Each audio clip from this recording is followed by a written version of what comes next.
Warga Sako keluhkan kondisi jalan Sematang Borang, bergelombang dan banyak lubang. Sejumlah warga Kelurahan Sako Kecamatan Sako Palembang mengeluhkan kondisi jalan Sematang Borang yang menghubungkan Kelurahan Sako dengan Sukamulya yang saat ini kondisinya rusak parah seperti kubangan. Warga yang melintas di lokasi tersebut harus berhati-hati karena kondisi jalan bergelombang dan lubang dalam. Kondisi ini diperparah jika turun hujan, kondisinya akan dipenuhi genangan air. Menurut warga Sako, Dudu jika jalan tersebut sudah rusak beberapa tahun lalu, dan tidak ada perbaikan dari dinas terkait hingga saat ini. Kota ya turunlah lihat lokasi kata warga saya segera diperbaiki karena rawan kecelakaan ini kalau malam sudah gelap ini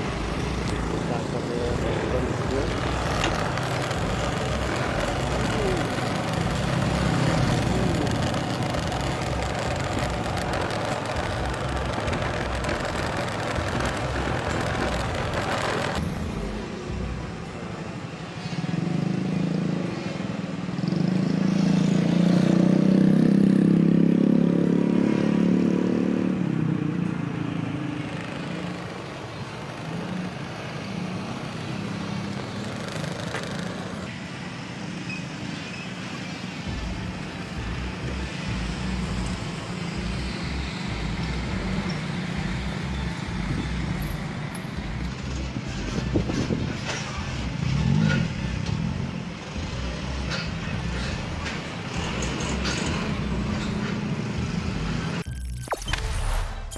Jangan lupa subscribe, share, komen, dan like ya.